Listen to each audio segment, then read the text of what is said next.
de la part de la conférence des évêques du Togo, notamment en reconnaissant un certain nombre d'efforts. Quand on parle de la liberté aujourd'hui, il y a un certain nombre de libertés qui sont garanties aux Togolais. Et la liberté d'opinion, la liberté politique, la liberté de religion est aujourd'hui est une garantie pour les Togolais. Donc c'est d'ailleurs dans cette perspective qu'aujourd'hui beaucoup de gens, beaucoup de leaders d'opinion se permettent, sont libres de donner leur position par rapport à la politique togolaise. Et aussi, il faut souligner cette cohésion sociale qui existe au Togo entre les différentes couches sociales et entre les différentes confessions religieuses. Aujourd'hui, nous voyons quand la conférence des évêques du Togo organise des activités, ils invitent les autres confessions religieuses comme l'Union musulmane ou la Confédération des prêtres vaudous. Donc c'est quelque chose qu'il faut saluer, cette cohésion sociale qui a permis, ou bien qui permet à toutes les couches de vivre ensemble. Donc je pense que ce communiqué aurait pu aller au-delà en félicitant les autorités pour cette garantie, plutôt pour cette sérénité qui nous accorde au Togo de participer ou bien de faire de notre religion. Il y a aussi la paix qui est garantie aujourd'hui au Togo. Qui es-tu, toi, ce journaliste?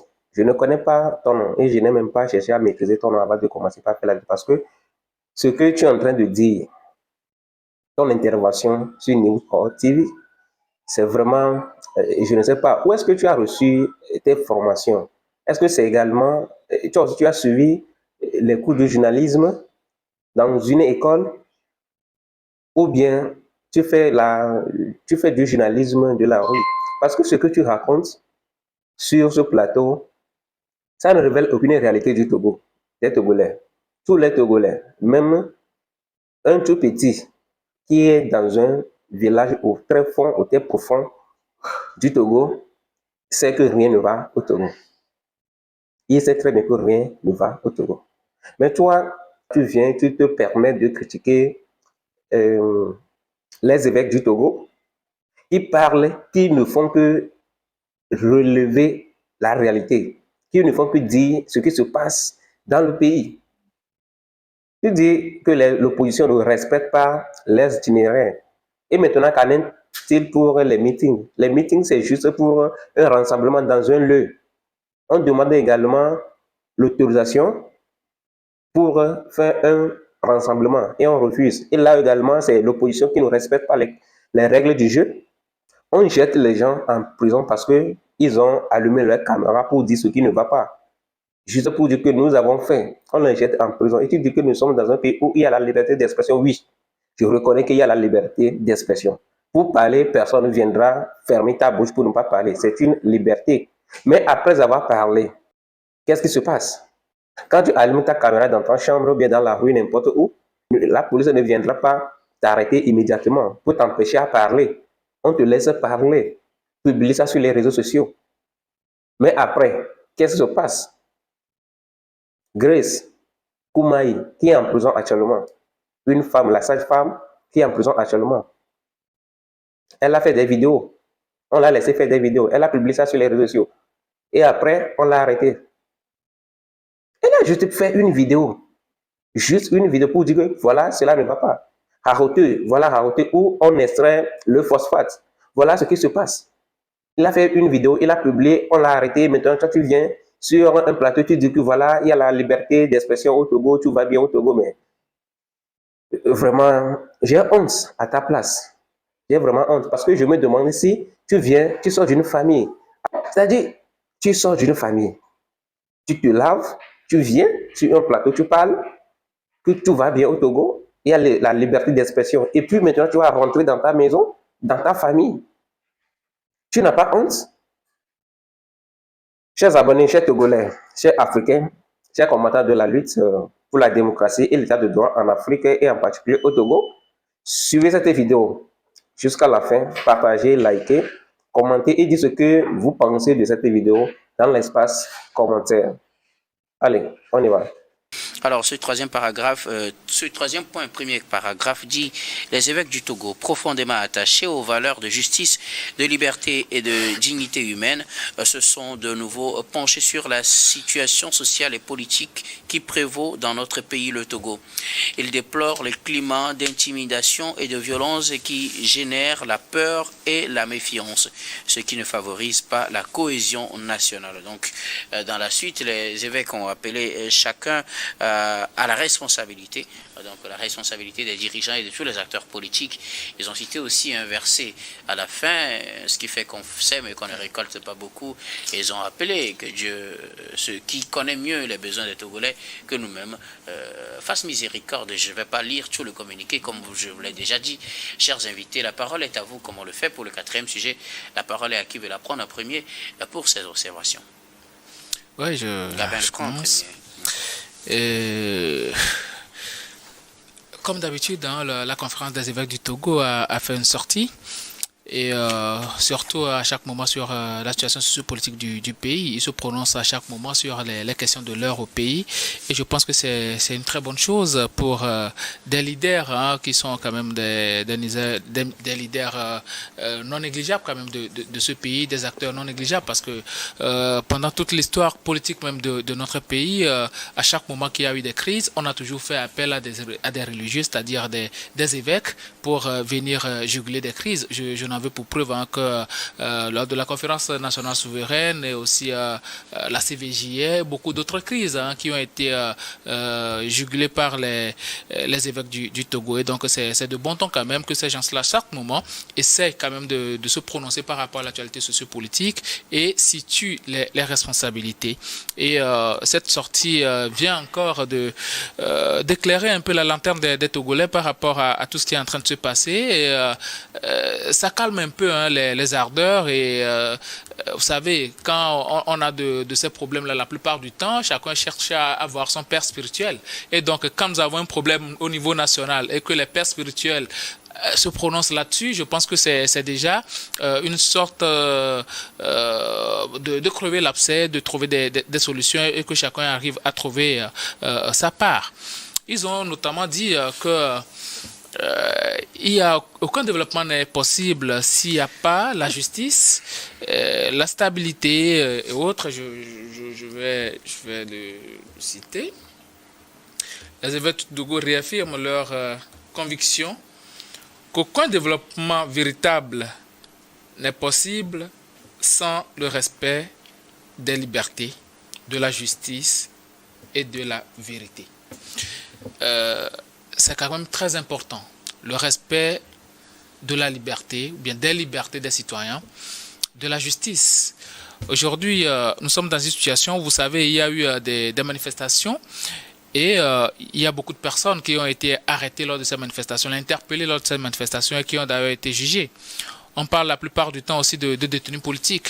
On peut citer les Affectio, les gens de Tigre Révolution, dont les organisations internationales et même nationales, les ONG demandent à chaque moment la libération. Et il urge quand même qu'on aille vers cela. Et il y a encore d'autres personnes qui ont été détenues et donc nous devons aller vers la libération quand même de ces acteurs politiques, là, des gens qui ont été arrêtés pour leurs opinions politiques. Et aussi, il faut arriver à dire la vérité parce que j'ai l'impression qu'aujourd'hui au Togo même, dans la sphère politique, il y a beaucoup de mensonges, il y a beaucoup de délations, les gens n'arrivent pas à se dire la vérité. Les gens, à cause de leur ventre, ils se vautrent dans du mensonge, ils disent n'importe quoi, ils savent très bien que ça, ce n'est pas la vérité, mais pour ne pas fâcher le chef, que ce soit du côté de l'opposition ou bien du côté du pouvoir, on se met dans la délation, on ment au chef, comme quoi, bon, voilà, c'est très bien fait, chef, alors que nous savons très bien que ça ne profite pas à la nation. Et c'est quand même quelque chose de très important que les évêques viennent de relever. On parle de la liberté, du respect des libertés. Quand on parle des libertés, il y a aussi la liberté de manifestation. Ça fait déjà très longtemps qu'à chaque demande de manifestation de l'opposition, le pouvoir a répondu niet. Le pouvoir a toujours interdit ces manifestations-là. Donc, à un moment donné, par quelle alchimie ou bien par quels moyens ces leaders des partis politiques vont pouvoir s'exprimer si on leur refuse les meetings, on leur refuse les manifestations publiques, c'est-à-dire les marches pacifiques, si on leur refuse de faire des sittings et autre chose. Or, ce sont les moyens d'action des partis politiques. Je me rappelle même que les gens avaient voulu, entre-temps, distribuer des fournitures aux enfants des détenus dans l'affaire de trucs de révolution à Sokoré. On leur avait refusé cela. Donc, si on ne respecte pas les libertés publiques, ça va poser problème. Donc, à un moment donné, je pense que les évêques ont très bien fait de faire cette sortie-là. Notre champ politique aujourd'hui est assez fermé. Il y a de l'intimidation. Les gens ont peur de s'exprimer. Les gens ont peur de parler. Les gens ont peur de dire ce qu'ils pensent réellement parce qu'ils se disent, si jamais je le dis, je vais me faire arrêter. Or, c'est sa conviction politique. Donc, vous aurez pu constater qu'aujourd'hui, notre champ politique, bon, peu de gens arrivent quand même à s'exprimer et à dire réellement ce qu'ils pensent. Entre-temps, il y avait eu quand même cette histoire de la CVJR. Même le problème de l'alternance, ça a aussi été abordé par les évêques. Le problème de l'alternance aujourd'hui, dans les normes, ça ne doit pas constituer un souci pour nous, Togolais. Parce que depuis les années 90, il y a toujours eu cette question sur l'alternance politique. La CVJR a fait un travail de fond. Ils ont sorti un livre blanc. Et si jamais nous respections les points de ces conclusions-là, je pense qu'on peut arriver à une alternance politique assez pacifique. Mais aujourd'hui, on est là, on bascule dans un autre régime et les Togolais ne savent pas si jamais il y aura une alternance politique pacifique un jour. Parce que toutes les élections auxquelles on participe, ben, ce sont les mêmes personnes qui gagnent. Je rappelle que le communiqué de la CET n'a pas abordé cet aspect pour dire qu'il n'y a pas... Oui, mais quand on parle de respect des libertés publiques, le respect des libertés publiques, c'est aussi le respect des votes des populations. Le respect des votes des populations, c'est très important. C'est une forme d'expression publique. Sauf que vous voyez, la conférence n'a pas dit qu'on n'a pas respecté. Ils n'ont pas dit une extension. Mais si on veut développer, c'est une précision qu'ils sont en train de faire. Si on veut développer, on peut dire une forme d'expression publique aussi. Ce sont les votes, ce sont les élections. Et donc, les dernières élections, qu'est-ce qui s'est passé? Les gens ont décidé de rester à la maison parce qu'ils n'ont plus confiance. Or, ce sont ces élections-là qui font en sorte que, bon, il y a une sorte d'alternance, même que ce soit dans les mairies et même à l'hémicycle. Parce que vous avez des gens qui, hier, peut-être, vous pensez qu'ils n'ont pas bien travaillé, vous voulez les changer. Quel est le moyen par lequel vous pouvez passer par les changer? C'est par des élections. Mais vous refusez, vous restez à la maison. Ce n'est pas la faute aux populations, mais c'est la faute aux politiques qui, à un moment donné, ont rendu ces élections-là d'une certaine manière que les gens ne puissent plus avoir confiance au mode de dévolution du pouvoir que sont les élections. Merci et donc, beaucoup. les évêques, je salue quand même leur sortie, comme ils l'ont toujours fait. Félicitations et merci à eux. Merci beaucoup.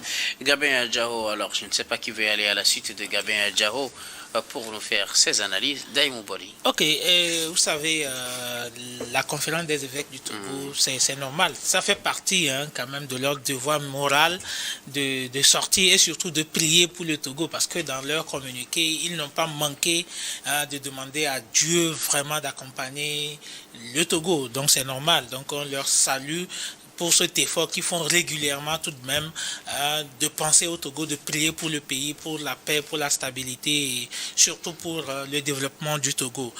Et donc, moi, peut-être par rapport à ce communiqué, peut-être j'aurais souhaité qu'il y ait beaucoup plus d'ouverture de la part de la conférence des évêques du Togo, notamment en reconnaissant un certain nombre d'efforts. Quand on parle de la liberté aujourd'hui, il y a un certain nombre de libertés qui sont garanties aux Togolais. Et la liberté d'opinion, la liberté politique, la liberté de religion aujourd'hui est une garantie pour les Togolais. Donc c'est d'ailleurs dans cette perspective qu'aujourd'hui beaucoup de gens, beaucoup de leaders d'opinion se permettent, sont libres de donner leur position par rapport à la politique togolaise. Et aussi, il faut souligner cette cohésion sociale qui existe au Togo entre les différentes couches sociales et entre les différentes confessions religieuses. Aujourd'hui, nous voyons quand la conférence des évêques du Togo organise des activités, ils invitent les autres confessions religieuses comme l'Union musulmane ou la Confédération des prêtres vaudous. Donc c'est quelque chose qu'il faut saluer, cette cohésion sociale qui a permis, ou bien qui permet à toutes les couches de vivre ensemble. Donc je pense que ce communiqué aurait pu aller au-delà en félicitant les autorités pour cette garantie, plutôt pour cette sérénité qui nous accorde au Togo de participer ou bien de faire de notre religion. Il y a aussi la paix qui est garantie aujourd'hui au Togo, qui permet à toutes les religions de pratiquer, bien de prier comme il le faut. Nous voyons dans certains pays aujourd'hui où il y a de la guerre, les gens n'arrivent plus à aller à l'église.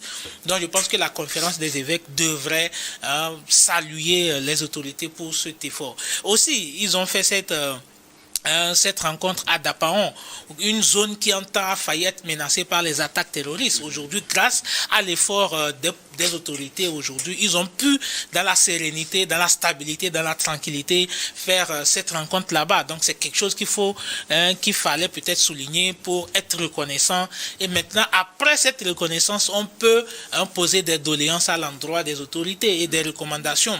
J'ai aimé la partie où ils ont émis des recommandations en demandant beaucoup plus de responsabilités de la part des gouvernants et surtout de tous les acteurs politiques togolais. Donc c'est quelque chose qu'il faut beaucoup sur laquelle il faut beaucoup réfléchir. On nous interpelle tous, on nous demande tous à être beaucoup plus responsables parce que il ne s'agit pas que de l'irresponsabilité des gouvernants qui peut entraver ou bien qui peut empêcher à la liberté dans un pays. Il y a aussi le comportement des acteurs politiques, surtout de l'opposition.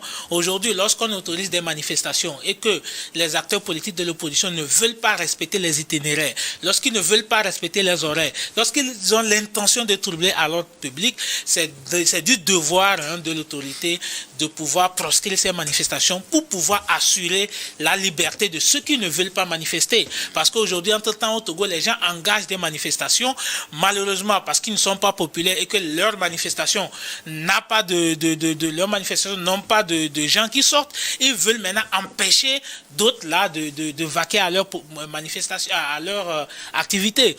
On annonce des manifestations, on interdit par exemple à nos mamans d'Assigame de sortir parce que si elles sortent, on va venir casser leur boutique. Donc je pense que c'est de cette liberté que la conférence des évêques est en train de nous parler. Plutôt, il ne faut pas transgresser et voir autre chose. Maintenant, en ce qui concerne la liberté d'opinion et les prisonniers politiques, il faut reconnaître qu'aujourd'hui au Togo, on salue quand même l'effort des autorités. Il n'y a personne aujourd'hui qui est arrêté parce qu'il n'est pas du parti au pouvoir au Togo. Les gens sont arrêtés parce qu'ils ont violé la loi, parce qu'il y a eu trouble à l'ordre public, mais on n'arrête jamais quelqu'un au Togo parce qu'il dit que je ne suis pas du parti au pouvoir. Il faut quand même le reconnaître. C'est quelque chose qui est à saluer. C'est pour ça, juridiquement, on ne peut pas dire qu'il y a de prisonniers politiques. On n'a jamais arrêté quelqu'un, le juger parce qu'il est de tel parti. Donc je pense que c'est à saluer. Je remercie vraiment la conférence des évêques du Togo. Tu oublies le poète Petapa qui a été emprisonné. Est-ce qu'il a fait quelque chose là, caillassé quelque chose? Merci. Je pense que le procureur a dit les mots sur lesquels... Ok, allez. On va permettre à Adam aussi de se prononcer avant la fin de cette émission, Adam. Oui, je pense que lorsque j'ai lu le sujet, moi je me suis posé deux questions. Est-ce que les termes employés, même si vous rentrez dans le communiqué ou vous faites une petite sommation de ce qui est dit, est-ce que ce n'est pas exagéré lorsqu'on dit un climat de peur au Togo? C'est vrai, lorsque vous les prenez ces dernières sorties, il y en a qui ont dit, surtout lorsque nous prenons le procureur général. Je pense que c'est cet aspect-là, fondamentalement, où je me suis référé sur les réseaux sociaux. On dit un seul, peut-être, un clic peut vous amener en prison. Ça, au moins, on peut plus ou moins dire que voilà.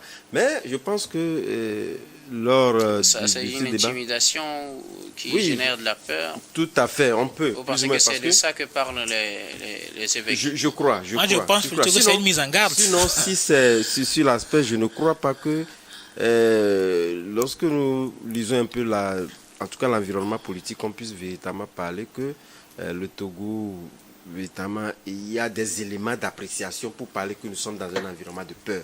Je n'y vois pas. Mais sur cet aspect, beaucoup avaient dit que voilà, bon, étant donné qu'on met en garde, comme vous l'avez dit, moi je dis, c'est mettre les gens sur leurs responsabilités. Exactement. Tout simplement. Parce qu'on interdit à personne d'y aller, mais vous y allez en toute responsabilité. est-ce que là, on peut véritablement poser la question de peur, telle que posée, en ne regardant pas le revers?